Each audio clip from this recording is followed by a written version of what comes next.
같이 사도신경 고백하심으로 사순절 가정 특별 저녁 기도회 넷째 날을 시작하도록 하겠습니다. 나는 전능하신 아버지 하나님 천지의 창조주를 믿습니다. 나는 그의 유일하신 아들 우리 주 예수 그리스도를 믿습니다. 그는 성령으로 잉태되어 동정녀 마리에게서 나시고 본디오 빌라도에게 고난을 받아 십자가에 못 박혀 죽으시고 장사된 지 사흘 만에 죽은 자 가운데서 다시 살아나셨으며 하늘에 오르시어 전능하신 아버지 하나님 우편에 앉아 계시다가 거기로부터 살아있는 자와 죽은 자를 심판하러 오십니다. 나는 성령을 믿으며 거룩한 공교회와 성도의 교제와 죄를 용서받는 것과 몸의 부활과 영생을 믿습니다. 아멘. 다 같이 찬송가 254장을 부르겠습니다.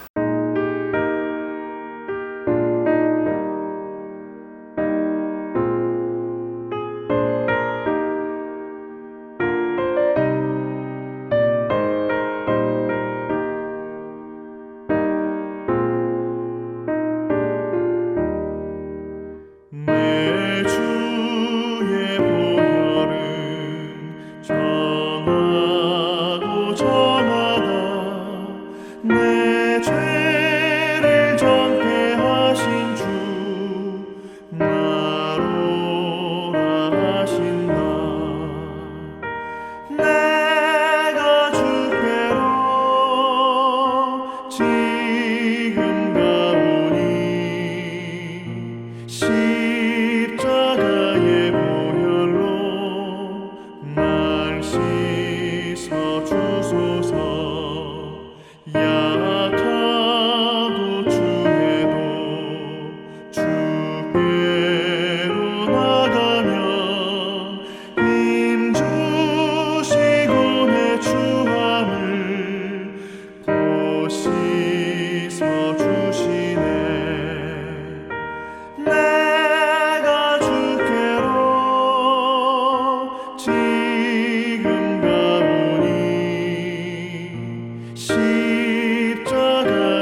다 같이 사순절 가정 기도문으로 우리 함께 기도 드리도록 하겠습니다. 기도하겠습니다.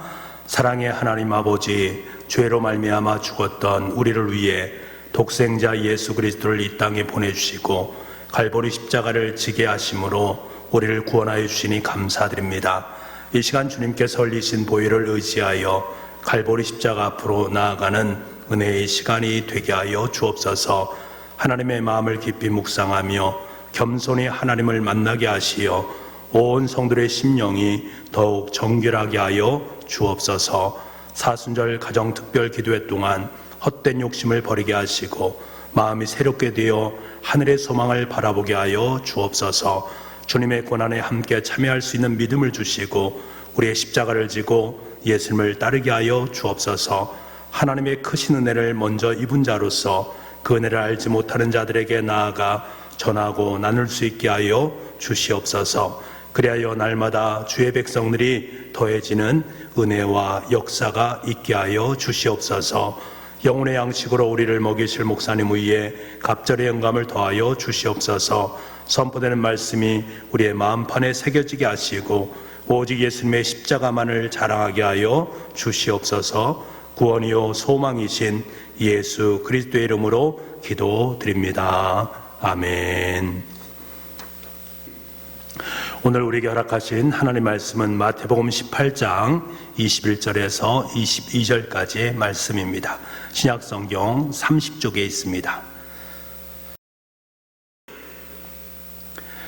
그때 베드로가 나와 이르되 주여, 형제가 내게 죄를 범하면 몇 번이나 용서하여 주리이까? 7번까지 하오리이까? 예수께서 이르시되 내게 이르노니 7번뿐 아니라 7번을 70번까지라도 할지니라.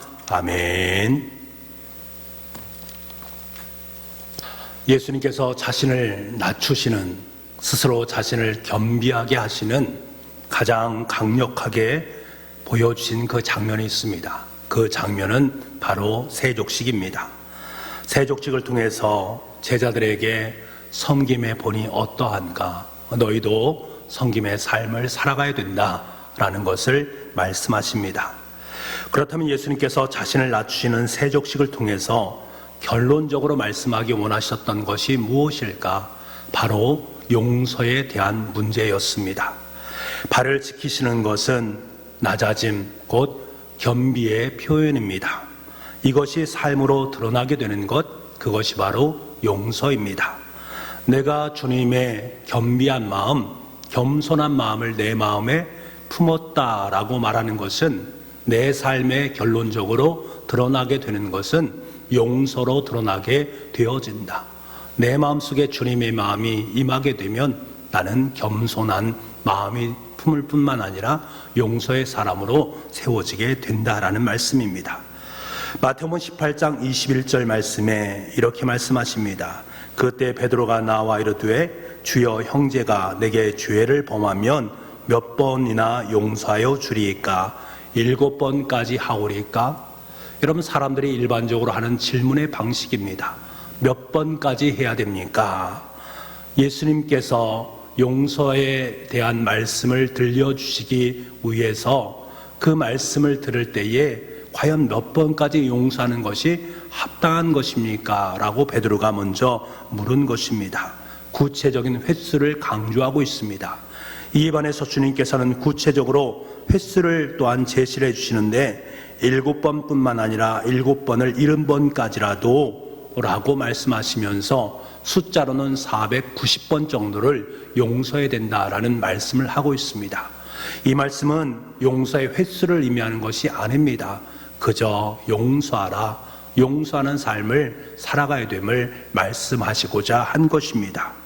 어쩌면 베드로는 자신이 했던 용서의 행위들, 이에 대해서 예수님께 인정을 받기 위해서 예수님, 제가 7번까지 용서했습니다. 좀 잘했지요? 라고 예수님께 말하는 것입니다. 그런데 예수님은 그것에 대한 것을 더 강화시켜서 그에게 들려주십니다. 그때 주님께서 약간의 과장된 표현으로 이야기 하나를 들려주십니다. 1만 달란트 빚진 자의 이야기입니다. 어떤 사람이 주인에게 빚을 졌습니다만 그 액수가 도대체 너무나 커서 도저히 갚을 수가 없는 상황입니다. 마태복음 18장 24절부터 25절까지 말씀에 이렇게 말씀을 합니다. 우리 함께 이 말씀을 읽어보겠습니다. 시작.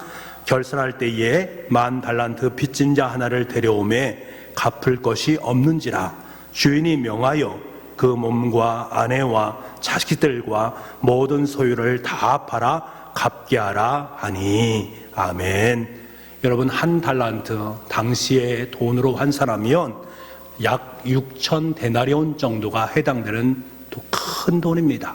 여러분, 1데나리온은 한 명의 노동자가 하루 동안 노동해서 얻어낸 결과물, 그것을 의미하는 것 아니겠습니까? 만약 하루의 품삯이 10만 원 정도다라고 말한다면 1데나리온은 6,000데나리온이니까 약 6억에 해당되는 큰 돈입니다. 그러니까 10,000달란트는 대충 말하면 한 6조억 원에 해당되는 어마어마한 돈임을 알게 되는 것입니다. 6조 정도에 해당되는 어마어마한 큰 액수입니다. 이 어마어마한 돈을 갚으라. 여러분, 갚을 수 있겠습니까? 갚을 수가 없습니다. 모든 것을 다 바쳐도 갚을 수가 없는 것입니다.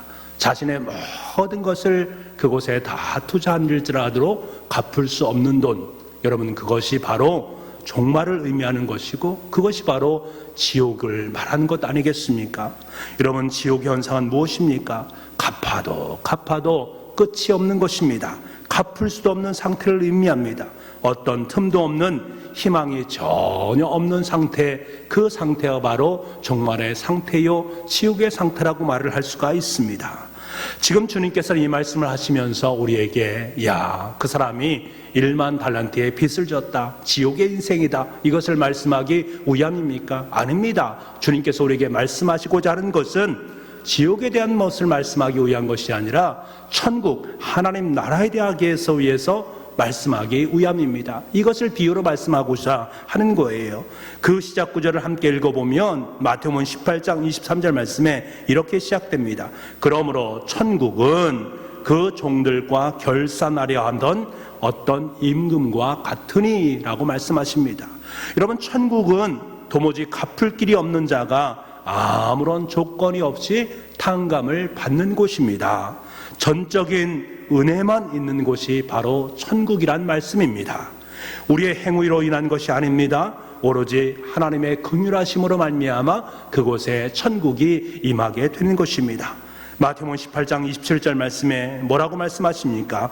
그 종의 주인이 불쌍히 여겨 놓아 보내며 그 빚을 탕감하여 주었더니, 주인이 불쌍히 여기는 긍휼의 마음이 있는 그곳에 탕감받음이 있고 그 탕감받은 그곳이 바로 천국의 모습임을 우리에게 말씀해 주고 있습니다.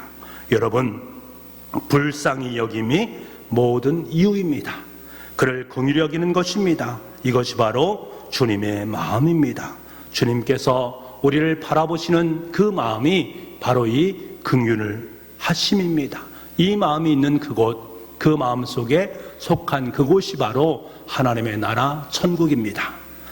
그런데 10,000달란트 탕감받은 종이 자신에게 100데나리온 빚진 자를 만나게 됩니다. 그런데 참으로 놀랍게도 그는 친구에게 정의를 구하고 있습니다. 당장 빚진 것 갚으라, 법대로 하자라는 말입니다. 당시 하루 품삯으로 계산을 하면 100데나리온이니까 한 1,000만 원 정도에 해당되는 돈입니다. 여러분, 물론 적은 돈은 아닙니다만 6조에 비하면 참으로 작은 돈, 가치 없는 돈처럼 여길 정도의 적은 돈을 의미하는 것 아니겠습니까?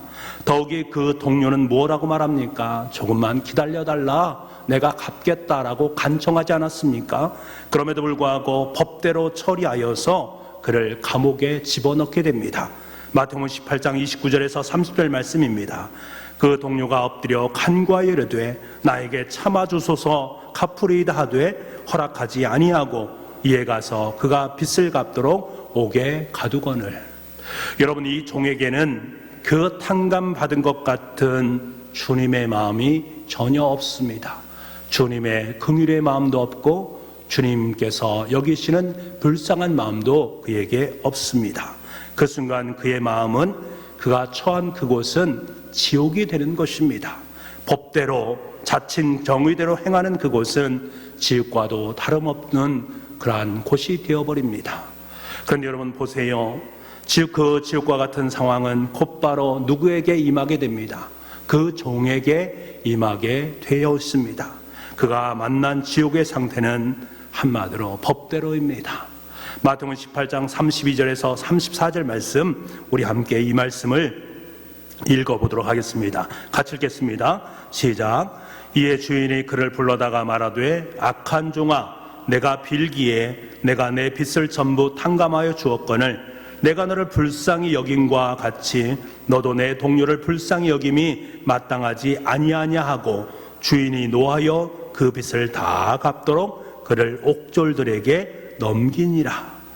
주인의 긍휼의 마음을 깨닫지 못하고 법대로 친구를 대하는 것이 마침 정의인 것처럼 행동하는 그 종을 악한 종이라고 부르고 있고 급기야 그를 감옥에 집어넣게 되는 모습을 보게 됩니다.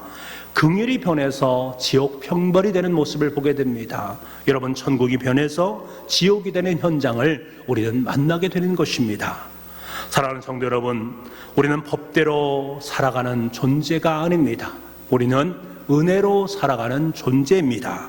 은혜로 살아가는 사람의 마음에는 주님의 긍휼의 마음이 임하게 되어 있습니다.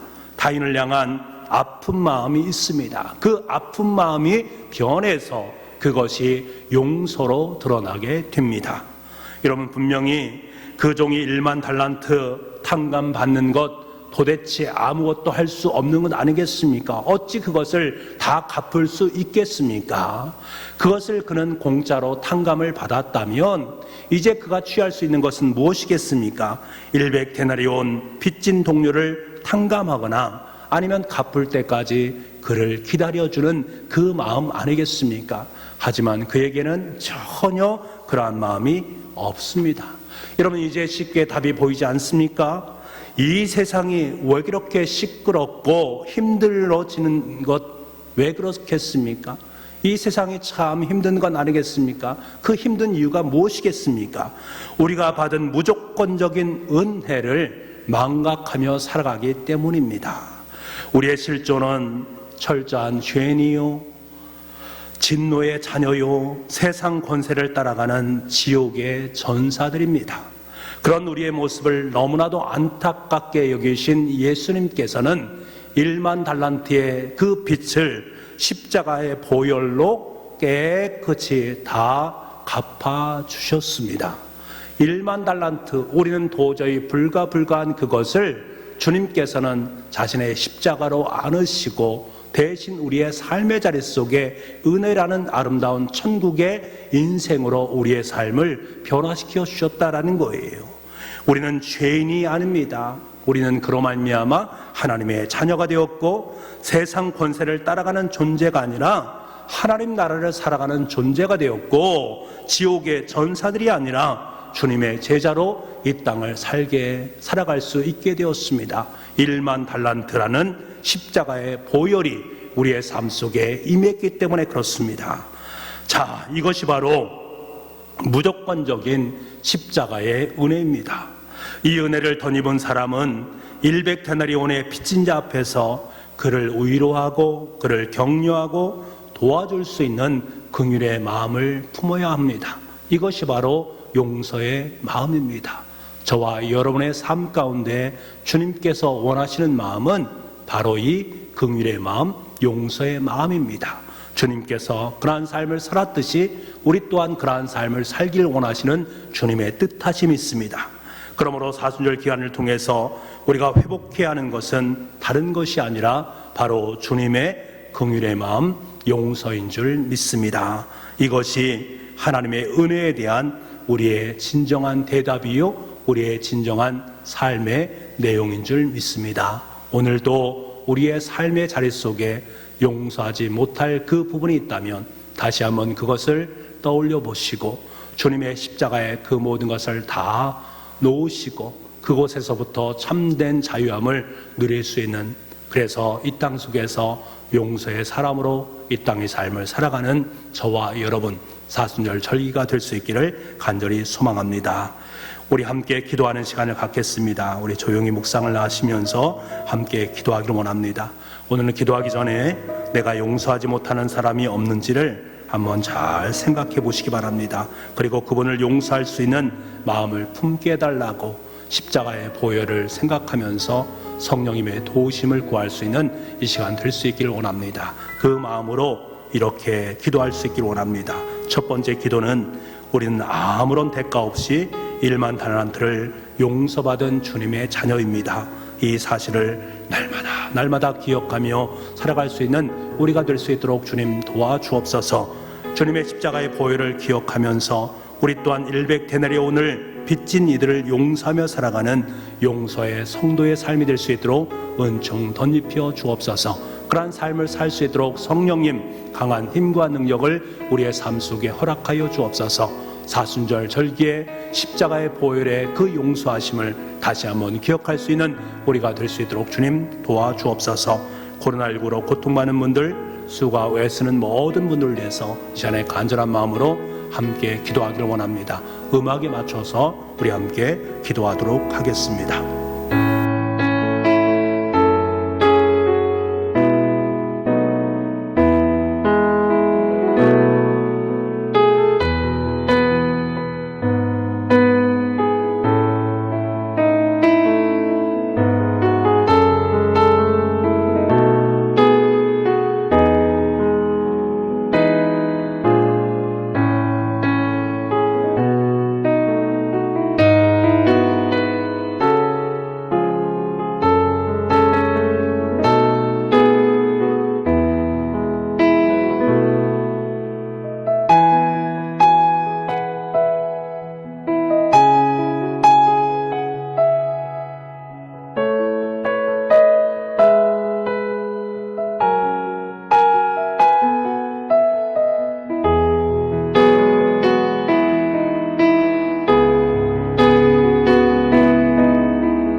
아버지 하나님, 우린 아무런 대가 없이 1만 달란트 그 주님의 보혈의 핏값으로 용서함을 받은 하나님의 자녀가 되었습니다. 이 사실을 날마다 우리의 삶의 자리 속에 기억하며 살아갈 수 있는 우리가 될 수 있기를 간절히 소망합니다. 이것을 기억하며 살아갈 때에 우리의 삶의 자리 속에서는 용서하지 못할 것이 전혀 없다라는 사실을 깨닫게 되어집니다. 주님의 십자가의 보혈로 말미암아 나의 삶의 자리 속에 빚진 이들이 있다면 그들을 위로하고 도리어 용서하고 그들을 위해서 기도할 수 있는 사순절 절기가 될 수 있도록 주님 도와주옵소서. 우리 사랑하는 교우들의 가정을 주님께서 기억하시고 가정 속에 주님의 말씀과 주님의 은혜가 가득 채워질 수 있도록 주님 인도하여 주시기를 원합니다. 그래서 그곳이 바로 하나님의 나라가 될 수 있게 도와주시고 그곳에서 마음껏 주님을 찬양하며 주님을 예비할 수 있도록 주님 도와주시기를 원합니다. 모든 것이 협력해서 가장 아름다운 선을 이루는 하나님의 역사의 현장이 될 수 있도록 우리 가정들을 주님 축복하여 주옵소서. 코로나19로 말미암아 너무나 많은 분들이 힘들어하고 있는 가운데 있습니다. 우리 교우들 가운데도 연약한 분들이 많이 있습니다. 직장에서의 많은 어려움이 있습니다. 이 모든 것을 아시는 아버지 하나님께서 가장 아름다운 길로 가장 아름다운 하나님의 부유하심으로 채우시고 공급하여 주심으로 말미암아 이 모든 것을 넉넉히 이겨낼 수 있도록 주님 은혜 허락하여 주옵소서. 이 나라의 민족을 사랑하시는 아버지 하나님께서 코로나19로 말미암아 애쓰고 속하는 모든 분들이나 함께 더불어 살아가는 아름다운 연대의 삶을 살아서 이 모든 것을 잘 극복하고 다시금 하나님 나라를 이 땅 속에 구현해낼 수 있는 복의 나라 대한민국이 될 수 있도록 주님 도와주옵소서. 모든 영광 주님 앞에 올려드립니다. 모든 말씀을 예수님의 이름으로 기도하옵나이다. 아멘. 주님께서 가르치는 기도로 우리 예배를 마치도록 하겠습니다. 하늘에 계신 우리 아버지의 이름을 거룩하게 하시며 아버지의 나라가 오게 하시며 아버지의 뜻이 하늘에서와 같이 땅에서도 이루어지게 하소서. 오늘 우리에게 일용할 양식을 주시고 우리가 우리에게 잘못한 사람을 용서하여 준 것 같이 우리 죄를 용서하여 주시고 우리를 시험에 빠지지 않게 하시고 악에서 구하소서. 나라와 권능과 영광이 영원히 아버지의 것입니다. 아멘.